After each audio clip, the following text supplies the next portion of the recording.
It's actually going to be more rambling. Okay, I thought I'd put my tie on so that you'd all think, wow, that tie doesn't go with that shirt, rather than, gosh, isn't he fat? So my talk today, virtual human rights. You can probably forget about getting coffee. It's going to go on a bit, but I'll try and rush through. So this is a talk about computer games and human rights, which don't really go together very often in talks. They are occasionally spoken of.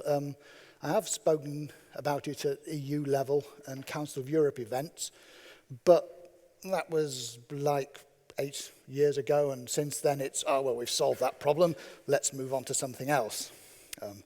Brexit.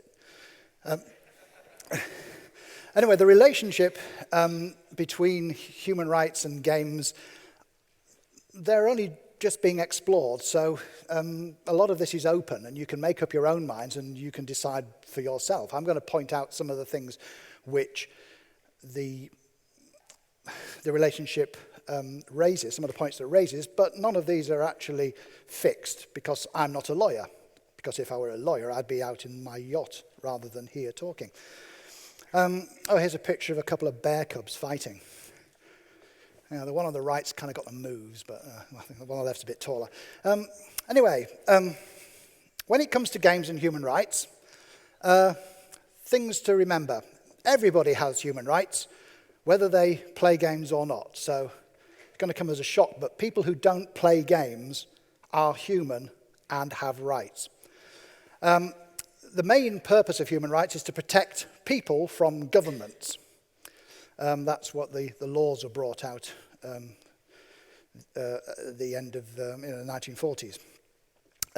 Computer games are played by players, and because they're human, have human rights. And they're also designed by designers who are even more human and have even the same human rights. Most of the problems that we get are to do with competing rights. So it's the non-player rights against the player rights against the designer rights. Now, people have many rights. Human rights is just one example. You've got consumer rights, for example. If you buy something and it doesn't work, you can take it back to the shop and say, give me back my money, or replace this with another one that's even better, or things like that. Those are consumer rights, but they're not human rights. Human rights are unique in that they are, the word is inalienable, which means you can't take them away. You are not allowed, well, you can sign a contract saying, I will be your slave forever, but it's worthless because human rights overrule all that. You can't take away someone's human rights. That's the whole point of them. And they're backed by a number of treaties, which, if you're interested, you can look them up. Now, before I go on here, there is a right that players talk about, which isn't a human right. It's the right to play. Human beings have no right to play. They do have a right to self-expression, which you could interpret as, well, I need to express myself through playing. So you could argue that way. But the thing is, it's not just humans that play. I mean, those bears that I showed you were play fighting, because if they were actually fighting, one of them would be on the floor with its throat ripped out. So this playing, learning thing, this is where what ultimately led to serious games, which means that obviously games don't have to be fun either. Oh, here's someone getting knocked out. Pretty good. I put a trigger warning there, but since this conference is rated M for mature, I'm pretty sure that anybody who is likely to get upset by things will have left. Probably yesterday when Sabina used a profanity 153 times. That's just a guess. I didn't count. Non-player rights. So the first thing to note is that games, if you're playing a game, it can affect other people who aren't playing the game. And that can start to be a problem. So here's an example game. The computer generates a random word one for you and one for me, and we're having a conversation, and I'm trying to get you to say the word the computer's got, which might be something simple like I, and you're trying to get me to say the word that is written on yours, which might be simple like you. Probably a bit more like, it'll be something like marketplace or aircraft. So we just try to talk, and then we're trying to get each other to say the word that we've got written down without saying that one, and that's okay. But what if we made it so that the game was to get people who weren't playing to say the word? So you go up to a stranger or a friend and you start talking and trying to get them to say the word marketplace without actually using the word marketplace yourself. Well, okay, so now they are part of your game. But they didn't consent to being part of your game. You're just playing a game and using them as some kind of prop. Now, this can annoy them, but is it breaching their human rights? Well, the argument is we're just playing a game, no one's being hurt, it's just a game. But what if instead of getting them to say words, you punched them? So first person to knock down a stranger wins. So you go over and think, actually, I probably couldn't hit Ernest because he looked like he could take me. But I'll choose maybe that 4-year-old. They go over quite easily, yeah. Now that's a bit different because your defense, we're just playing a game. Well, that can work if the people that you're talking or playing with give their consent. But if they don't, then it doesn't. So boxing, a competitive game where you're attempting to knock each other out, is, that's what you signed up for when you started to play. But if you didn't sign up for it and you weren't playing and somebody comes and tries to knock you out, well, then that's different.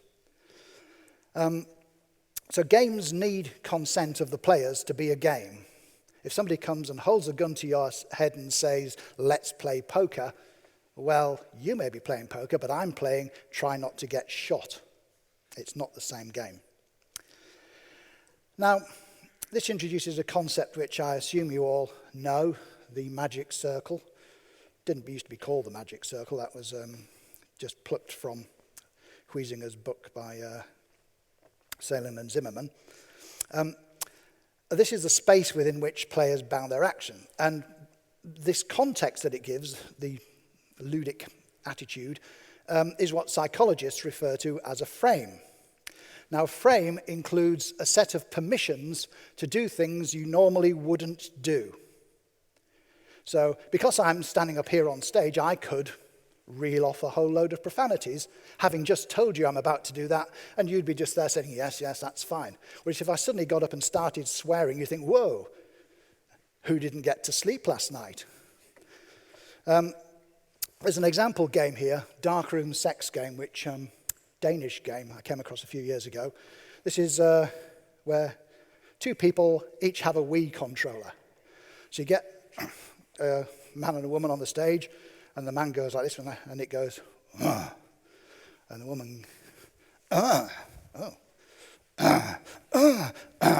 you keep doing it. It's a rhythm game, and you're trying to get closer together without getting too close, and then at the same point, when you both go together, then game over.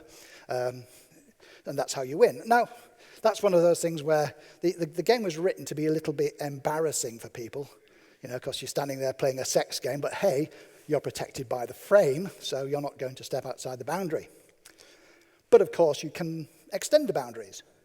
So you get a guy up there, and you go, and then he's got the girl controller, and okay, well, I'm not a girl, but hey, and so you have the game. And then you flick the switch, and so you go, and the guy goes, oh, okay, so gay sex now, right? Well, some people would object to that, but we don't care about them. So you can play the game, still a bit of fun. Then you flick the switch again, it goes, bah!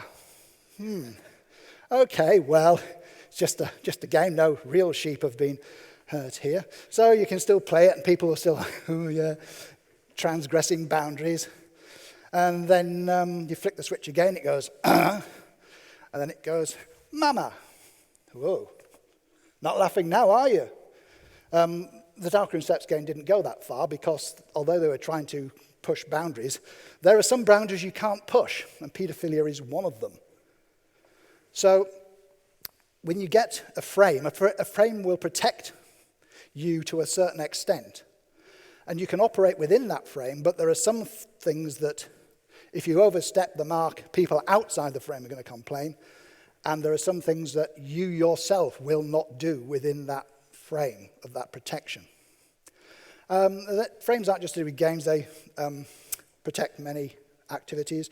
So if you've got an actor who's being sexist or racist or something, breaking all the laws on stage, you know that they're acting and it's the character saying it, not the actor.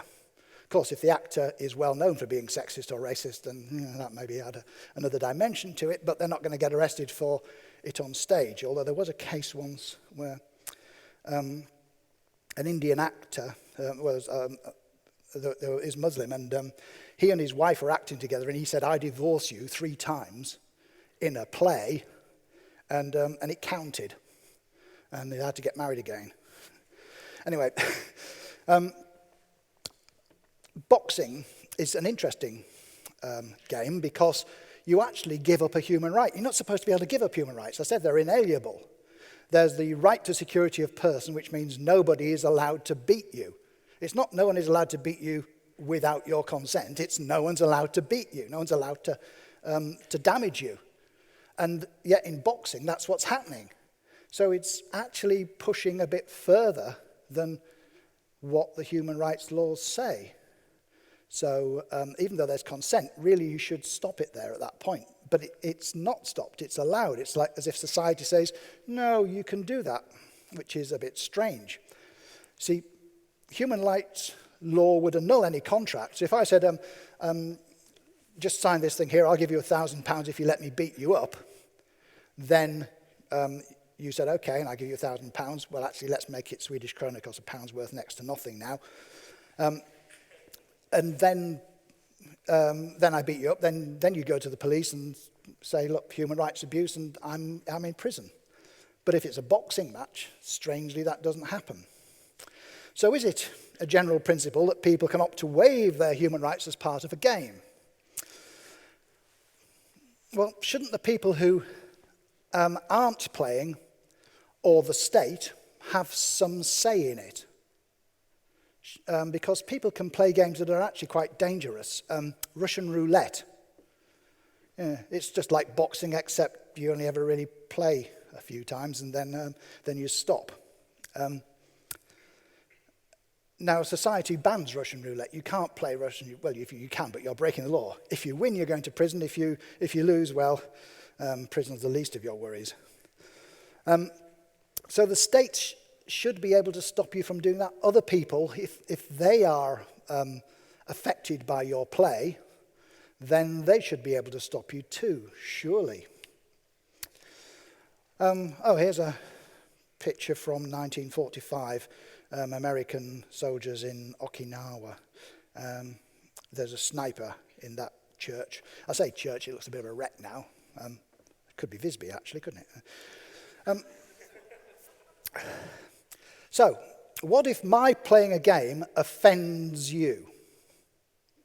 There was a big selling game in 2005 in America called Deer Hunter. There's nothing ironic about the title. That's actually what it was. You were hunting deer. So there's a deer, and it was quite good for 2005. Had ragdoll physics, so when you shot the deer, it fell over just like a real deer probably would have. I've not actually shot one. Just wanted to. It makes such a noise. This game never made it to the UK. Now, normally, games that are big sellers in the US will make it to the UK unless they are something to do with American sports that nobody understands except Americans. But this isn't an American sport. This is just a general hunting thing. Now, why didn't that make it to the UK? Because games depicting the killing of animals are bad taste. Non-players can get very upset. Wonder what that was. That said, games killing humans, well, the UK population doesn't really care about games that kill humans. It just... Who was that masked man? They don't care about killing humans, but they do care if you kill animals. Kind of double standards, but... so that game would never have been launched, and if it had been, people would have been outside the game stores complaining. So even though no animals are actually hurt there would be some people who would be genuinely distressed, upset, tears rolling from their eyes that a game was being released where you could shoot innocent deer. So does my play violate their human rights? And in general, what if I'm playing a game that mocks your religion or your lack of religion? A game that lets you kick children or conduct rape. There's a whole genre of those in Japan. Or display gore. Well, movies would allow these, except for local laws. And there might be some local laws that stop them, but they're not human rights violations to show that in a movie. So should we allow it in games?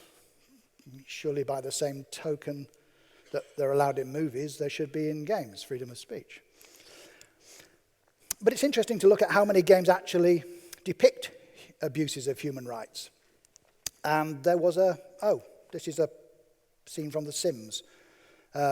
Somebody built a house, demolished the door, left the husband and the wife there, and the husband went mad. Later he set the house on fire. The wife survived by standing in his Wii. In 2009 there was a report, Track Impunity Always, a contrived acronym, called Trial. It looked at 21st person shooters covering combat in the contemporary world. So looking at games that's supposed to be set in the present or the near future. First person shooters. And the author, Frida Castillo, I don't know which, judged the game content against actual human rights, the laws. There's two sorts. The international human rights laws is about war, and international humanitarian law is again about peace. And she looked at these. And some games scored really well and some didn't. The commonest violations, things that you see in these games which violate human rights laws, are principles of distinction and proportionality, meaning if you're driving along in a tank and you see a big tall building in the distance, you think, whoa, that'd look good if I hit that with my tank. I'll just turn on, boom, oh, wow. Well, real tank drivers aren't allowed to do that. And not just because they take the cost of a shell out of their salary. I mean, they're not actually allowed to do it. It's rules of engagement. You can't shoot on civilian property like that. The other things are torture and cruel or inhuman or degrading behavior, which are also shown quite a lot. Now, the report rated all the games that showed these, and the more that they showed, then the worse their ranking was. But that's because it was being shown as if human rights law violations were universally a bad thing. But they're not universally a bad thing, because computer game design is an art form, and when you're creating games, you're trying to say something through them. So, for example, you might have the bad guys using torture so that we know that they're the bad guys. Our side never uses torture. Their side uses torture because they're the bad guys. This is why we're fighting against them. So in that case, showing torture would be perfectly reasonable. The designer's right to self-expression, or freedom of speech as it's often interpreted, will protect them there. They're allowed to do this, which means you can say bad things in your game, except in certain cases where local laws are able to override them. So you can say whatever you like. Well, if I were... I'm about to be protected by a frame here. If I were about to say, there is a fire, everybody run away, and then you all ran out and got trampled, then I couldn't say freedom of speech. I was allowed to say that. They'd say, no, that was actually an action which caused a lot of damage, and you can't say that. But the fact that I have just said it and I haven't just been arrested, means actually I was protected by a frame. So it's quite interesting how these things work. Here's a screenshot from a game that was released earlier this month. Kill the Faggot. And there it is. That's the game. What happens is you have these people running on from the left. Some of them are supposed to be gay. Some of them are supposed to be transsexual, and you're supposed to shoot those and not shoot the others. I don't know, I haven't played it, so I can't tell you if they've got like equal opportunities, like people in wheelchairs and stuff. But basically, that's the game, shoot the faggot. Now, is that inciting people to kill gays? Well, you'd have to be pretty dumb to think, well, I'm getting some great practice here. I'm going to go out and kill anybody wearing a pink shirt, like I was yesterday, on the grounds that they're gay, which I don't think I was yesterday. But before you can make a judgment on this, you need to know what the context is. See, this could be a game being made by a group of gay people in order to say, this is our situation in life. People are doing this. They're not using guns, but they're sniping at us the whole time. Or you could be doing it as some kind of ironic statement. You could be doing it because you genuinely were hoping people would somehow be incited to go out and kill gays because of this. Or you could be doing it because you were a publicity-seeking griefer. So the context matters. And for those of you who want to know the answer, this was made by publicity-seeking griefers, just so that people would say, oh, that's terrible, and then bring publicity to them. It'd be pretty bad, though, if somebody did actually get shot as a result of that game. Anyway, so non-player interest in games and human rights are mainly in these areas. So if you're not playing a game and someone else is playing a game, your interest in your human rights might be violated in areas where they're using you as a game token. I used to go to the park every Sunday and play chess with the old guys there, but it's pretty hard finding 32 of them, and they keep wandering off. Protecting players from being complicit in their own human rights abuses. So you try to stop players from doing things which will cause them to suffer human rights abuses, like Russian roulette. You try to avoid upsetting people, seriously upsetting people, by having games which do things that might cause distress or other problems. That would be like glorifying rape. And the other things that you want to avoid are planting seeds in the minds of players which could later turn into actions that cause human rights abuses. Now, that's from the side of the non-players. What if you're a player? Well, let's assume you're playing a single-player game rather than a multiplayer game. What kind of human rights abuses do you get in there? So here's an ordered list from kind of less bad to, well, worse.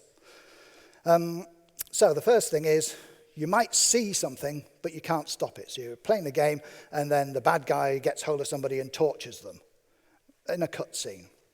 You can't stop it, but it's in the game. You see it. There's other things that you can do in the game, but the game punishes you for having done them. So if you're playing a game set in 1945, and there's a sniper in a church, and then you start shooting on the church with your tank and destroying it, well, that's actually disproportionate. You're damaging the property of civilians, and so you would get a mission fail. So in this, the game allows you to do it in that the physics of the world don't stop you, but if you do it, then you fail. Then there's things that you can do that the game actually lets you do, like imprison Sims. I think I'll make a swimming pool. I'll just get my sim into the swimming pool. I think I'll remove the exit from the swimming pool. My sim, and see how long my sim can swim before going asleep and drowning. Those are things you can do, and that's certainly a depiction of human rights abuse. And you are indeed torturing a sim, but it's not actually a real person, it's just bits in a database.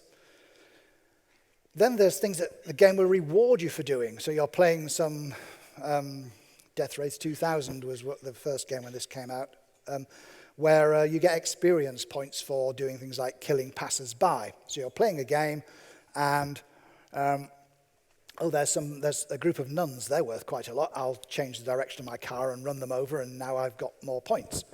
Well, that's definitely a human rights abuse, because you probably, if you're a nun, you're not expecting to get run over.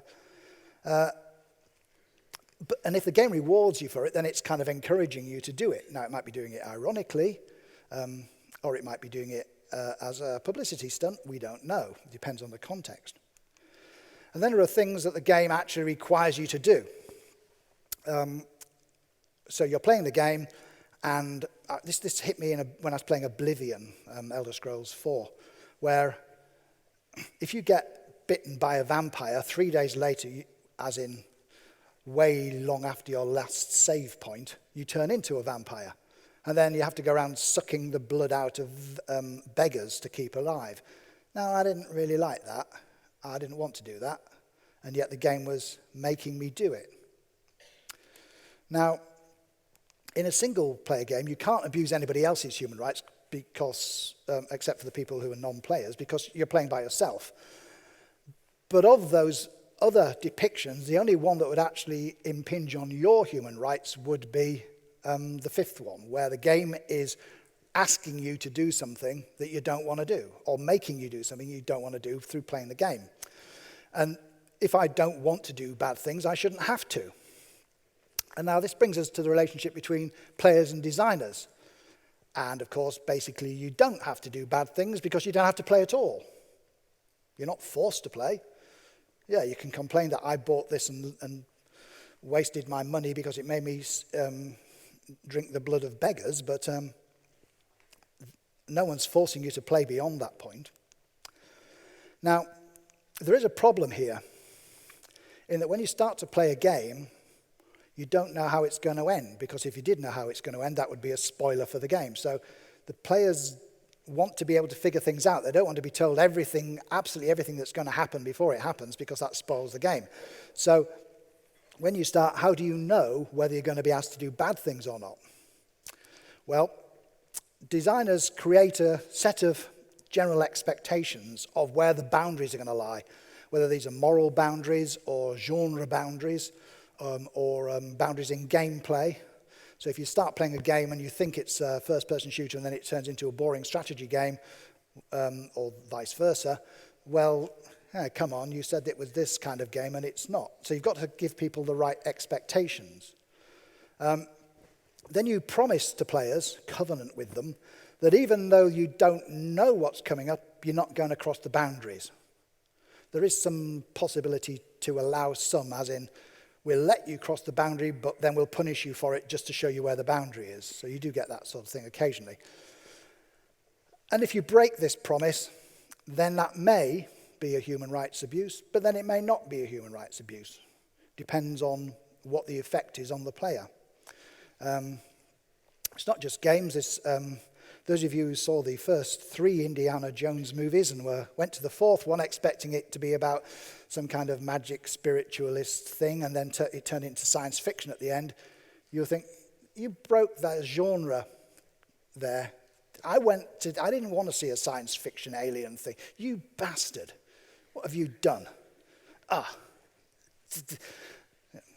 They're making a 5th one. They better not do the same mistake. I must be so upset. I'm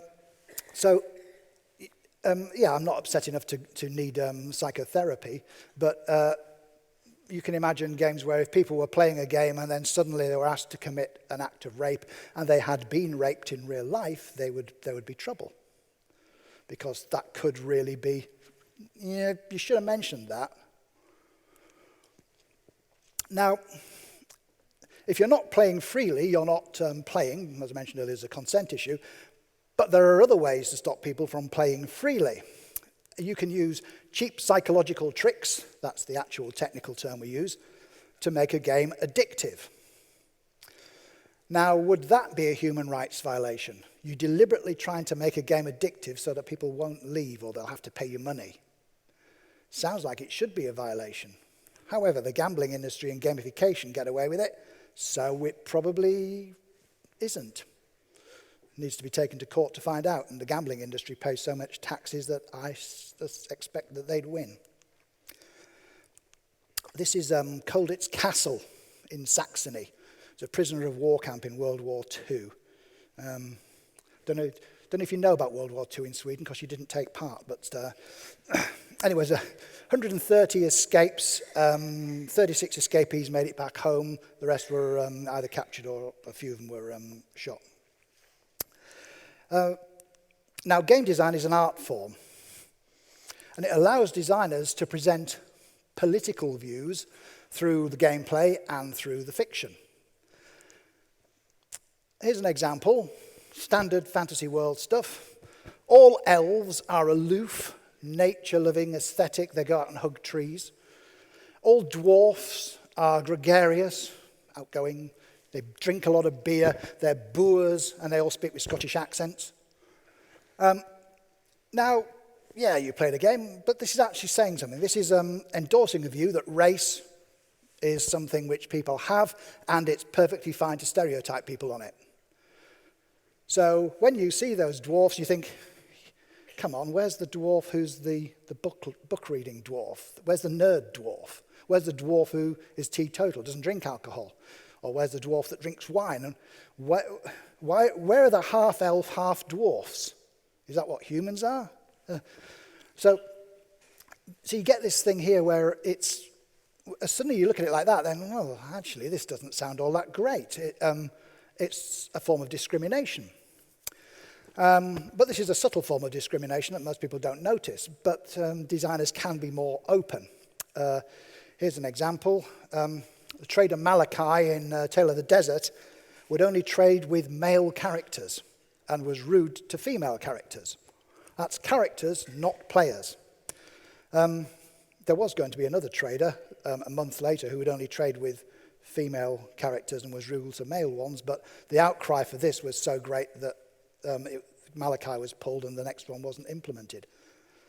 Now, is that an abuse of human rights? It's discrimination.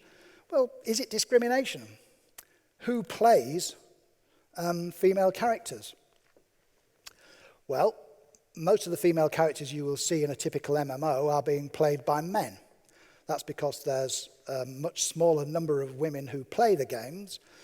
About 95% of female players plays female characters. About 40% of male players plays female characters. So if you do the maths, then 40% of a large number can be bigger than 95% of a smaller number, and so is this discrimination? Well, against whom? Against men who are playing as women. And anyway, it turns out that it's not an abuse. Discrimination isn't an abuse. It's not a human rights abuse. The only human rights abuse is if you discriminate against access of human rights laws, legislation. So if you say human rights law doesn't apply to you because you're mentally disabled, because you're old, because you're female, because you're the wrong religion, any of that, human rights law, it will protect you. That you have that right for not to be discriminated against in access to it. But as for if you have access to it, then you can discriminate as much as you like. This is because the conventions are about relationships between people and governments, not between people and people. Local laws will deal with interpersonal discrimination. So the laws in Sweden will be stopping you from discriminating against employing people because they're the wrong gender, sex, age, colour, can't speak Swedish. Almost anyone can speak Swedish. But the human rights laws don't actually protect against discrimination, which is quite interesting. This is the Universal Declaration of Human Rights, Article 12. No one shall be subjected to arbitrary attacks upon his, notice the sexist language, honour and reputation. Well, that's MMO stuff then, isn't it?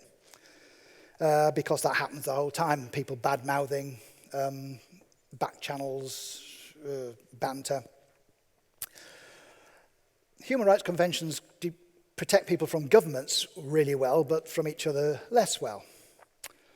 This is Scunthorpe, a steel-making town in Lincolnshire. If that's the industrial garden town, imagine what the others look like. I'm mentioning this, I'll tell you this now in case I forget later. This was banned by America online. If you said you came from Scunthorpe, they wouldn't let you say you came from Scunthorpe. You had to say you came from somewhere else. The reason being, second to fifth letters fell foul of the profanity detector. So what happened was you had to say you came from Scunthorpe, and then the people of Scunthorpe complained, so they said, okay, the word Scunthorpe is now in our vocabulary, you're allowed to use it, and then everybody started saying, you Scunthorpe, I don't like that. Anyway, rights of the avatar, do you know this? Because if you do, I can skip it. You don't, okay. Ralph Costa's quite famous, drafted a whole bunch of human rights laws, declarations, in terms of avatars. So he's saying, imagine that characters in MMOs, MUDs at the time, had rights. You know that they don't have rights because they're just characters, but imagine if they did, what would the implications be? And he wrote the paper, sent it out, said, what do you think, MMO people? And then the MMO people looked at it and said, this is stupid, and tore it to pieces. It was weighted so heavily on the side of the players that the developers felt that they couldn't possibly run an MMO under those circumstances. So you give the players rights, and the rights are so powerful that there's no incentive to run an MMO. So then he recouched it as advice to administrators, and this is what it came down to. Someone's finger is on the power button, and what this person says goes. So they've got absolute control. If they don't provide a code of conduct, then the players deserve all they get. Players should be consulted over changes to the code of conduct, but they can be ignored. And code of conduct should be fair and should be applied fairly. That went down a little bit better because that means I can do anything I want if you're a designer or developer. What does this mean in terms of actual rights of players, as in the people rather than the characters? Well, players have rights in the real world. The virtual world is part of the real world because that's where the servers are. In considering rights, you should only look at the real world context. So the players have the rights, the characters don't have the rights. Developers can take their ball home if they like. So I don't want to play with you anymore. Off you go. But players don't have to play if they don't want to. So you can summarize player rights as, if you don't like it, leave. But virtual world developers will routinely do things like this. Punish players without trial. That's against human rights legislation. Exile them, again. Restrict freedom of expression. I'm sorry, you can't tell us what you thought of the Eurovision Song Contest because this is a game about the French Revolution and they didn't have it back then. Destroy property, infringe privacy. All of these would be human rights violations if undertaken by governments. Are they if they're undertaken by game developers? Well, most online games are facilitated by operating companies, companies that run the games and the servers and customer service. Are these effectively governments, in which case you could apply human law, you could argue that it could apply human rights law, or do they just look as if they're governments? And this is important because they do things like, in 2010, Blizzard tied account names to real names so you could tell who people were in real life, which was an abuse of the privacy. And people complained, and the reason that Blizzard backtracked was because people complained. They didn't backtrack because 500,000 people suddenly, well, probably more like 15 million people, suddenly said our human rights have been abused by you. Stop that. Well, MMOs developers aren't governments, they're gods. They control realities. And if you control a reality, you are a god. I'm a god. I've been for longer than you. Now, unlike with reality, where it's kind of hard to switch dimensions, you've got to die and there's no guarantee you're going to go anywhere else if you do that. So, unlike that, though, it's relatively easy to switch an MMO. You can play an MMO and you think, oh, I don't like the way this is going, and then you switch to another one. Or not play them at all. So designers can create as oppressive a world or unfair a world as they want because players don't have to play it. And if I want to make a game, Escape from Colditz, where you are you're playing a World War II Polish prisoner who has to escape from a prisoner of war camp, then I should be able to do that. I should be able to make a game where the player character can be sent to solitary confinement, can have all their goods taken away, can be interrogated at length and subject to all kinds of minor but irritating physical abuses just because to show who's in charge there. You can do these things in a game. Surely you must be able to. You shouldn't be able to ban a game just because the player character is suffering in a way that if it was a real person, they would be breaking human rights law. So this is the designer's freedom of expression. Now, the problem with freedom of expression is that designers aren't the only people who've got it. Players have freedom of expression, and sometimes they want to do things that designers wish they wouldn't, like ganking newbies. Hey, it's just my thing. Just what I do. I just gank newbies. It's an artistic form. So whose rights of self-expression win? If you've got a game where the players are doing one thing and the designer's doing another thing, who should win? And quite often when you get to game studies, you hear these things about people saying, well, the game is a collaboration between the designer and the players, and who designed the game? Well, the designers set it all off, but once they released it into the wild, it belongs to the players. You can hear that stuff, but with an MMO, it's a little different. The thing is, the designer wins. Under the it's my ball, and if I don't like what you're doing, then I'll take it away from you. But this means that one designer would trump 1 million players. Does that make sense? Well, it does. So although it may seem odd that you're giving precedence to the designer's view of what should be allowed in a game, the problem is that players interact with each other. Your freedom of expression can stop another player's freedom of expression from existing. If I'm in a role-playing server and you're talking about the latest football results, you're spoiling my freedom of expression by your freedom of expression. The thing is, people talk about the players, but that's not a single group. You can say the players as meaning everybody who plays the game, but beyond that, as soon as you start getting into details, it's much harder because the players have all got different opinions and they're in contradiction with each other. The only thing that they all signed up to was the designer's view of what the game should be like. And the only way, if they can persuade the designer to change their mind, then that's fine. But if they can't, the designer still wins because that's the only reference point. Property. There's another big area of property rights. I could go on for another hour on this, but luckily for you and me, I'm not going to do that. I'm only going to mention it just so that you won't think, well, why didn't you mention property? Because that's a big thing. Universal Declaration of Human Rights, Article 17.2 says nobody should be arbitrarily deprived of their property. So you can be deprived of your property properly, as in, I wish to buy that car from you, I have that car. You've deprived me of my car. Well, it's not your car. I've just bought it. That sort of thing's fine. But what about in 2014 when an EVE Online ship was attacked and destroyed along with $1,500 worth of Plex? Was that arbitrary? There's a ship out there. I think I'll just shoot it because that's what I do. Boom, off it goes. Oh, it had $1,500 on there. Whoops.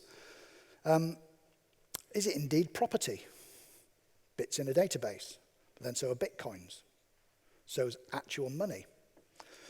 If a game allows stealing, is that okay? Anyway, that's as much as I'm going to do about property. Moral rights is another one that I can probably skip through because we're getting close to the end here.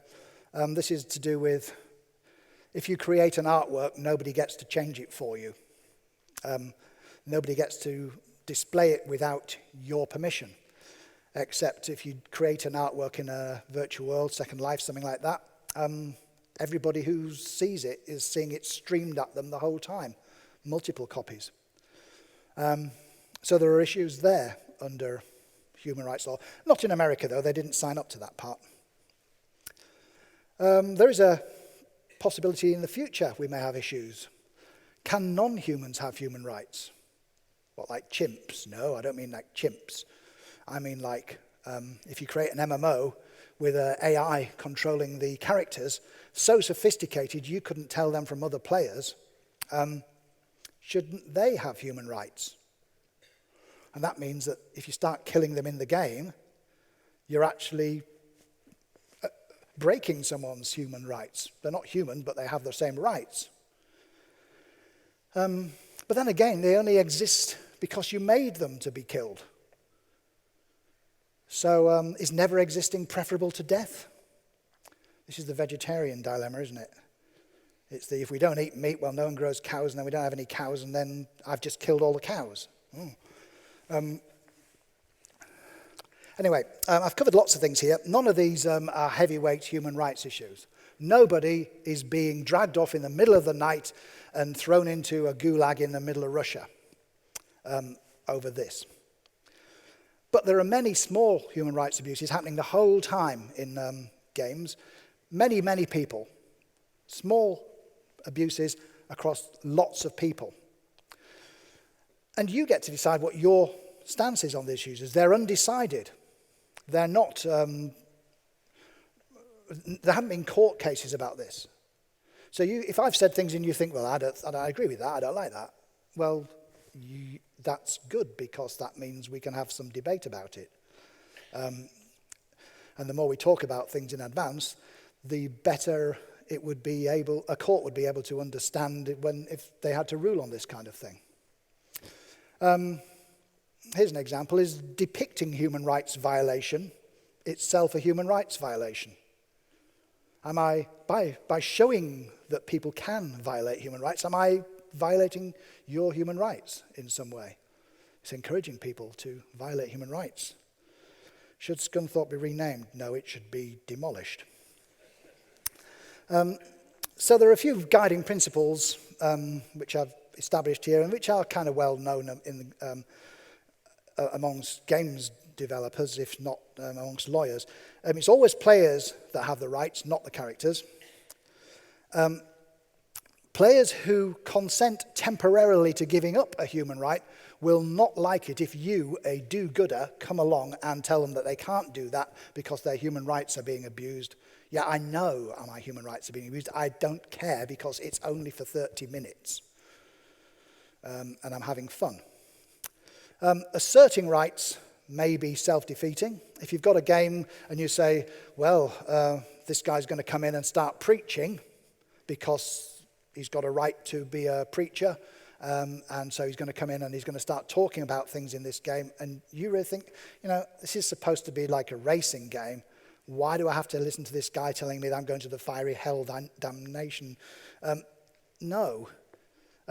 And if somebody uses their human rights of expression, that can remove all the other players, and then they're speaking to nobody, and so they may as well not have been saying it. So in effect, by letting them have the right to self-expression, you've shut the whole game down. So some of these things can be self-defeating. And the other thing is frames and the magic circle are crucial. It's all fun and games until someone loses an eye. Then it's just fun. Last slide. There was an early MMO, text MMO, called Myst. It was run by an administrator, absolutely tyrannical. He would delete characters, imprison them, just put them in a room and just forget about them. Destroy property, take their stuff, snap it in front of them, ha ha ha. He'd ban players, he'd insult players, all arbitrarily. You'd log in and you wouldn't know if your character was still going to be there. But you might log in and find that your character was there and, oh, and here's a whole bunch of stuff for me. Whoa, where? And it was just done on a whim. The players loved it because it was part of the game. That's what the game was. The game was, in effect, try and survive in this chaotic world ruled by a madman. Now, should a game like Myst be allowed? Well, yeah, 1,000 times yes, it should be allowed. Human rights laws are easy to interpret in multiple ways, and if they are interpreted in a way that undoes what they're trying to protect, that's probably not what they should be doing. Anyway, that's my talk.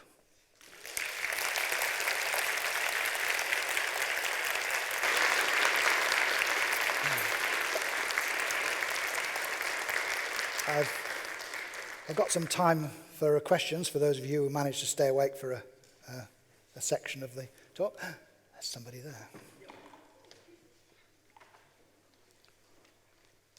there. First off, it was a great speech. It resonated a lot with me in a way that I haven't really thought of before, where I kind of look back to memories of me playing older games, and I found one moment in particular when that time I didn't really think about it much, but it's one mission, I believe in Modern Warfare 2, where you're in an airport and the mission is to kill all the civilians. Ah, that one, yes.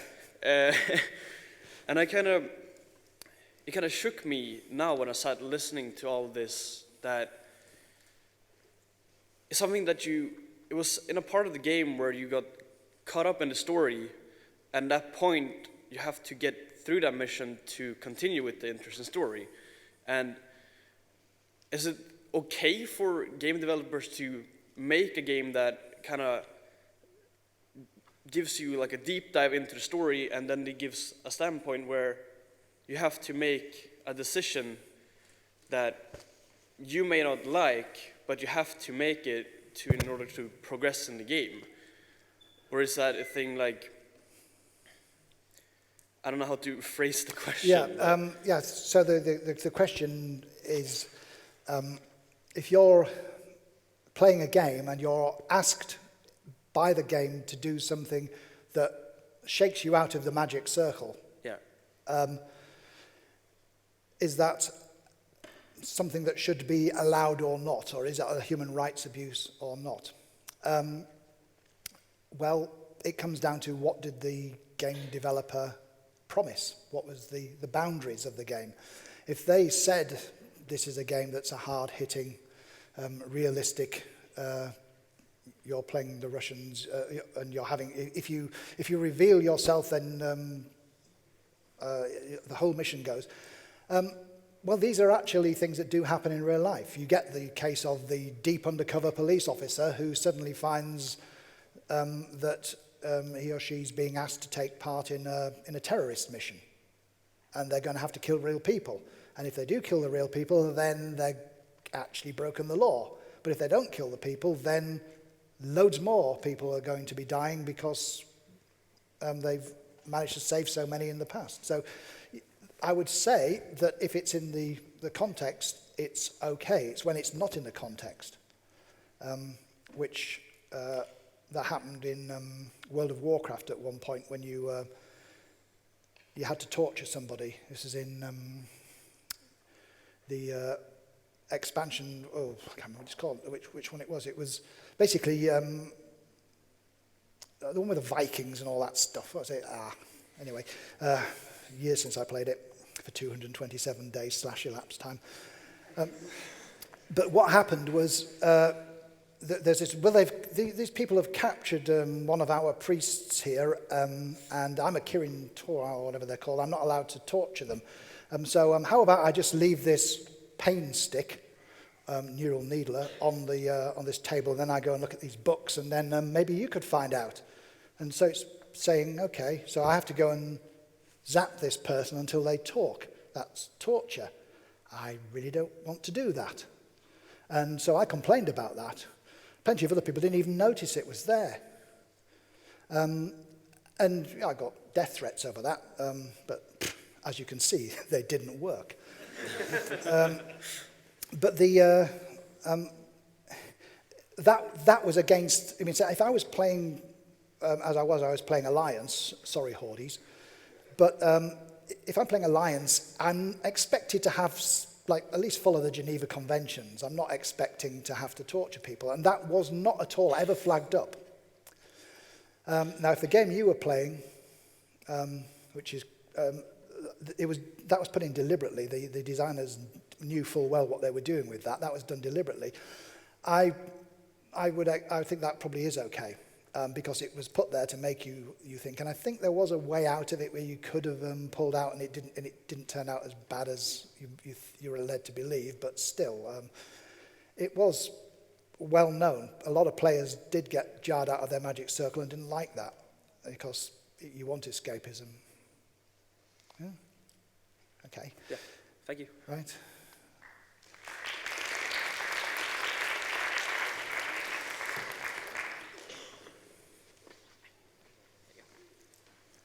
Hello. Hello. Oh, it's working. So you talked about how human rights can, affect how games are developed and so on, by having some constraints and everything. But like 2 questions I want to ask. I don't know if I'm able to ask both of them, but I don't know. they're like, Master. Yeah, you're okay. like there's like this one question where there's a genre of the undead. I don't know if you played The Walking Dead or something like that. Equal. Is it right for players to kill undead people? Is that like a valuation to something?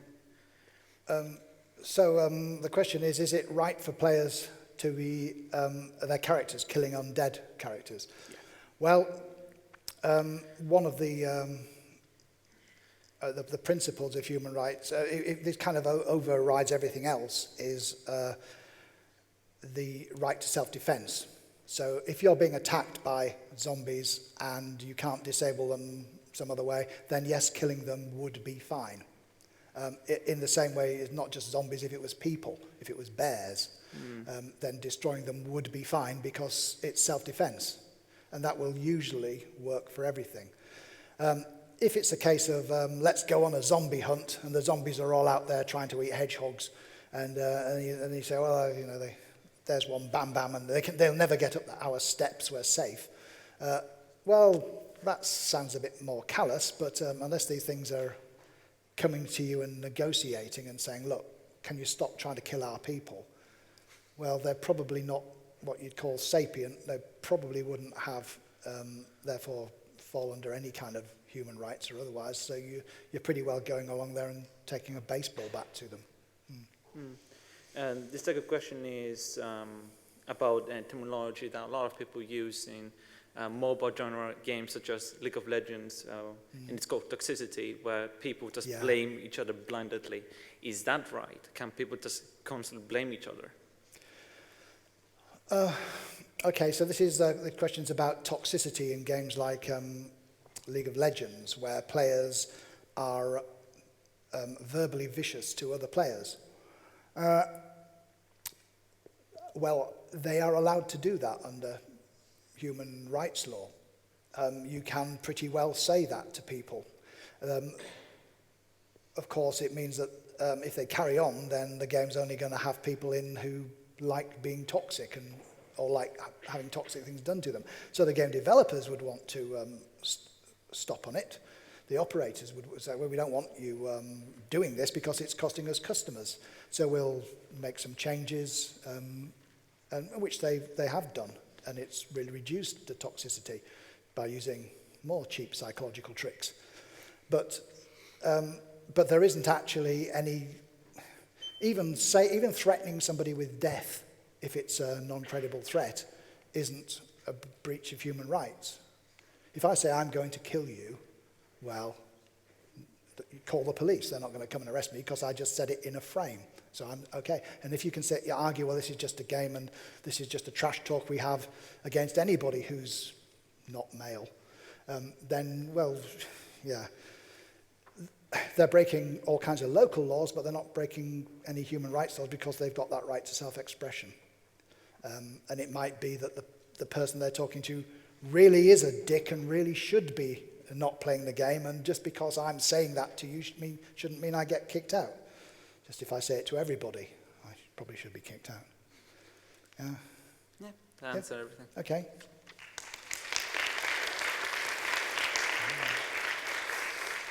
You got any more questions? Okay, you can carry on. Oh no, Patrick. Don't worry, that's going to be very nice. Thank you, Richard. Now we've been talking or hearing a lot about the players sort of and how they can defend themselves against the state. I think I would like to turn that around a little bit and ask you to tell me from this human rights perspective how you would see a situation where we maybe collectively then as a state would have the interest of maybe limiting the property rights of a designer, say a game, something that has been made by a designer, clearly as an artistic expression and as maybe still their property, is taking up a particular space in a shared culture like a sport or a platform for actually political expression or organization, things that we typically value collectively as something that we share and regulate in our societies, as we did with other broadcast media, with newspapers, with all these kind of things. How would you sort of think through that from the lens of human rights, maybe both from the citizens that maybe need this for their citizen participation, but also from the designers? Okay, so the question here is essentially, what if the human rights of the players are actually too strong and the state probably should be interfering, but it might break human rights? Is that a reasonable? I'm not sure if you have a human right as sort of like an esports player or somebody who organizes league, but maybe there's a collective interest of a state. So I'm wondering, like, where would you set maybe the barrier for actually infringing on property rights of the designer if there's a collective interest in that, for example? Okay, well, infringing on there are some areas in which it's established that the state can intercede. Things like the economy would be one.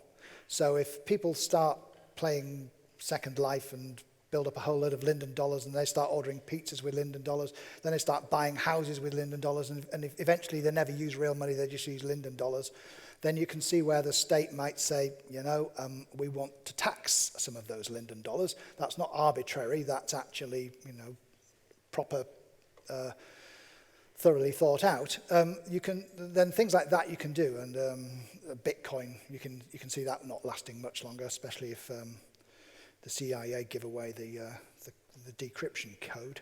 But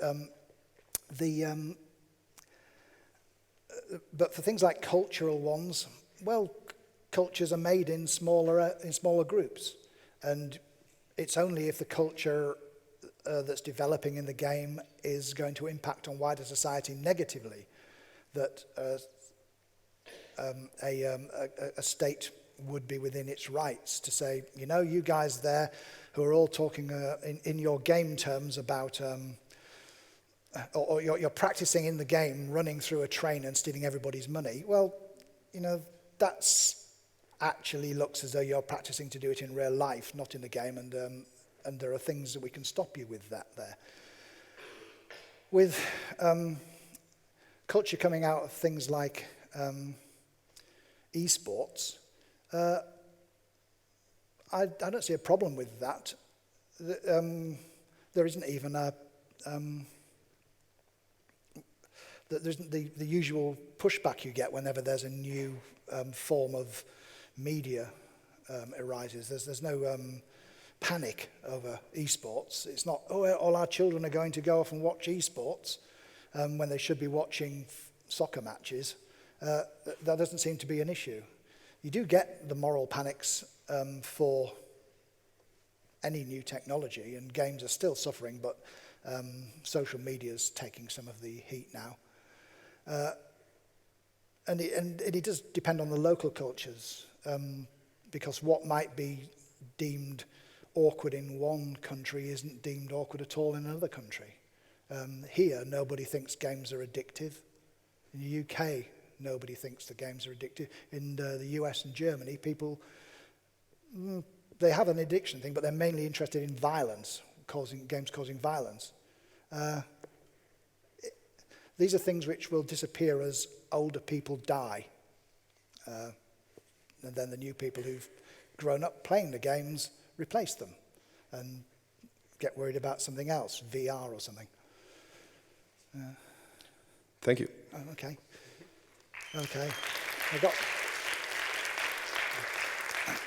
I'm allowed 2 more questions, so you're one. Hello. Hello.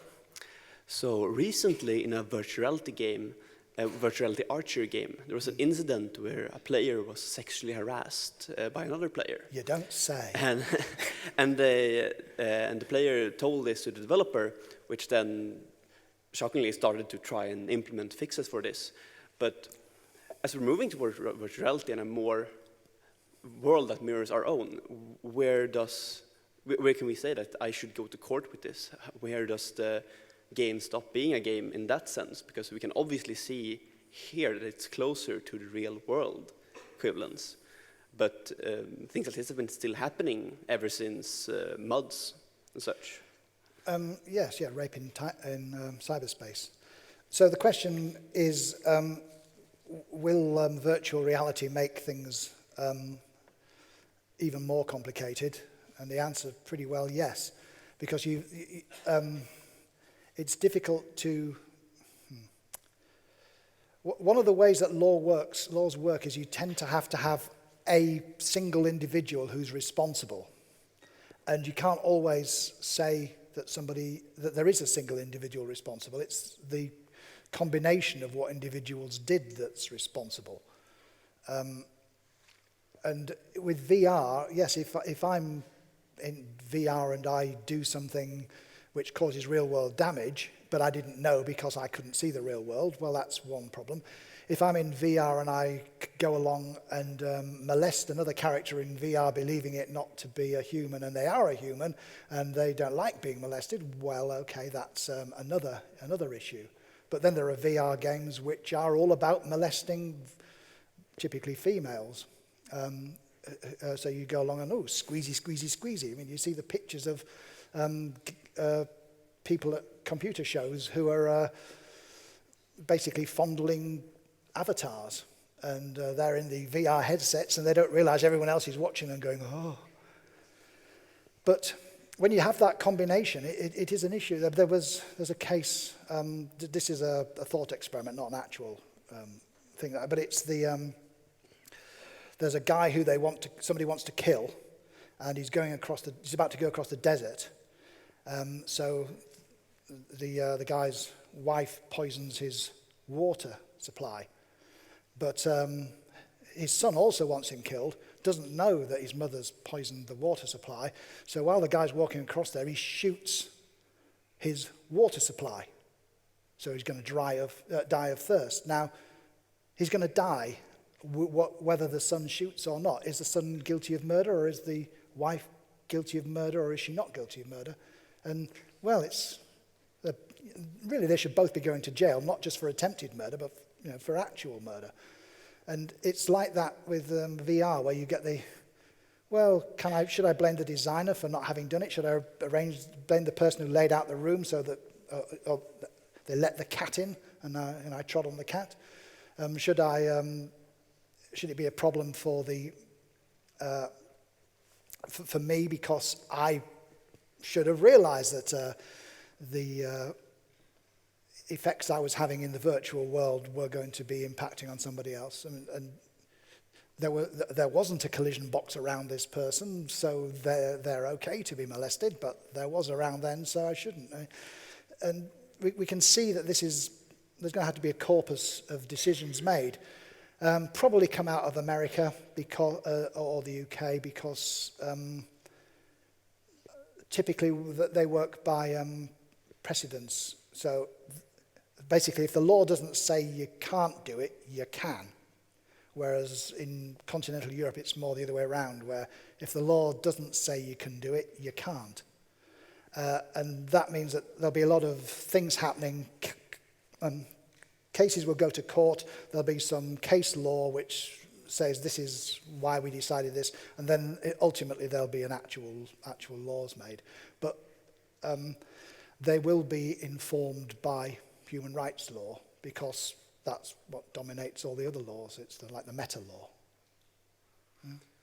Oh, but don't you think that when we as designers say you can come to this world and play, that we can also say that you can be protected from some of the things? For example, things like sexual harassment in VR. Shouldn't you say that if you're going to play our archery game, you shouldn't have to experience this? And build in some kind of feature to stop that from happening? Well, it depends on whether, if stopping that happening stops everything else. So in a game where you're not allowed to use swear words because children might be playing, well, we can easily stop people from using swear words just by stopping them using any words. So we just stop you from saying anything. And that way, no one's going to be offended by what you say. But then you've just cut the legs off of a game. I mean, it can't stand up on its own like that.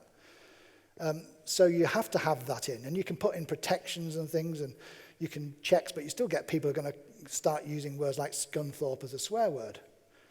And yes, you can say, well, the designer should be stopping people from doing that. Well, no, what the designer should be doing is allowing people to do that and then telling the police to arrest them when they did it.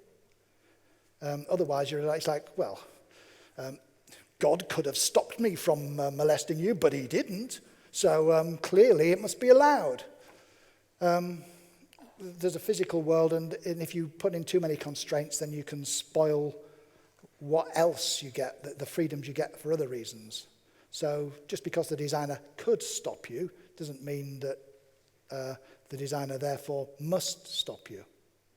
And also, it sets a precedent in that if the designer tries to stop all these things and misses one, then suddenly the designer's liable. It's like if I'm a telephone company and I listen in on a few conversations and cut you off if you start wanting to overthrow the government, well, that means that I now have to listen to every conversation, because the ones that because I've taken on the responsibility to listen to conversations. And if I, as a designer, take on the responsibility to stop people from finding innovative ways to be nasty to each other, then if one of them gets through, then it's my fault. It's much less of a problem if I just watch, and then if somebody complains, then I act. And that's typically how it works with MMOs. You only act in response to a player complaint, because as soon as you start policing, you're then responsible for all the offences you missed. Okay, thank you. Okay, right. Yeah. One more. Okay, last one, yes. Yeah. Hello. Hello. I have, well, it's more like two thoughts. One being the actual question, and the other thought being an addition to that question. Okay. So, as someone previously mentioned, they thought of the infamous No Russian scene in Modern Warfare. Yeah. And I also thought of that. And I also thought of Fable, that old role-playing game for the original Xbox. And that game had you could partake in or conduct domestic violence, for example. And, well, it's not, since it's a single-player experience, you won't inflict that violence on a human being. So maybe that will be even more problematic.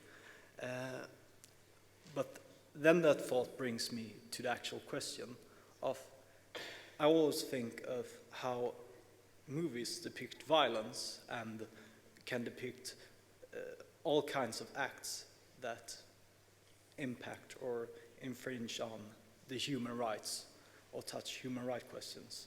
And then, while games have you rather than it can depict something, but you can, in many cases, partake and act. And how do you see on this whole thing about movies versus games? Okay, so this is a question that is saying the difference between games and other media is that in games you can participate, and in other media you can't because they're not interactive at that kind of level.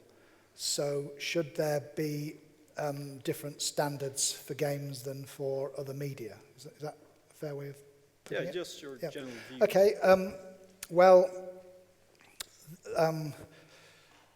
this is a question, basically it's to do with media effects.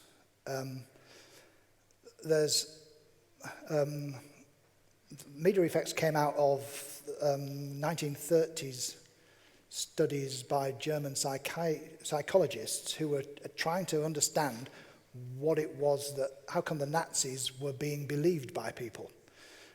You could put it into present day context with many American presidents. So why are people believing things which are absolutely clearly not true? So the theory developed was that if you cause people to think in certain, or you keep repeating a message so that people are doing things in the same way, then eventually that will affect their actual behavior. So what the media tells you affects your behavior. And in games terms, that's like saying if you're playing the game, then that's going to affect what you do outside the game. So if I'm playing a game where I'm violent, then when I leave the game, I'm going to be violent. And usually they use violence as the thing they talk about. But there's another view, which is a selection effect. You see, it's undeniable that some people, if you look at people who play violent games, some of them really are violent people. But the question is, did the games make them violent, which would be a media effect, or did they play the games because they were attracted because they were already violent? And that would be a selection effect. Another way, it's like if you read romantic literature, do you read romantic literature because you're attracted to it because you're a romantic? Or do you read, or is it the case that having read romantic literature, you then go out and start chatting people up because you've become romantic having read the literature? The second one would be a media effect. The first one would be a selection effect. Now with games, the longitudinal studies are starting to come in, and it looks as though it's a selection effect. A lot of the early work's been done, that was done by psychologists, well I say early, like 20 years worth of work done by psychologists, definitely found that the games, playing violent games made you violent, but only in very minor ways for a very short period of time. And some of the methods that they use are kind of dubious, like fill in the missing letter, K-I blank blank. So if you say L, then that means playing the game made you feel violent. But if you say S, that means playing the game didn't make you violent unless you were a World War II Nazi. Because the SS, well, anyway. And then there's other ones where they have the EXPLO blank E. What word are you going to put in there? Letter, is it an R for explore or D for explode? And you think, hold on, you can't. If I've just been playing Grand Theft Auto and somebody comes and stops me after half an hour, I'm going to be annoyed, yes, but at the person who stopped me. If I'm playing Tetris for half an hour and someone comes and stops me, I'm going to be quite pleased because I don't want to play Tetris for half an hour, so I'm going to be in a much better frame of mind. So a lot of these experiments are dubious, but now they've been doing there's a particular study in Germany where they got 500,000, Torsten Quandt got 500,000 German school children questioned, and then questioned again, I think 2 years later, and was able to see whether playing games had any influence on them. And he's found lots of results, but the main one from this perspective is that playing games doesn't make you violent, but if you are violent, you're going to play them a lot more than if you weren't. And that's, well, not a lot more, but you're more likely to play them than if you weren't. Let's put it that way. So it does look as though games shouldn't be treated differently to other media in terms of what you can and can't do. And the bad news is that this completely undermines games for education. Because if I play a game that teaches me how to shoot people and then I go out into the real world and it's useless to me, well, it's the same as if I play a game that teaches me how to be nice to kittens or how to integrate numbers, functions or anything like that. Well, if either the game teaches you or it doesn't. And if it doesn't teach you, then you're wasting your time with games and educational games. And if it does teach you, then you're not.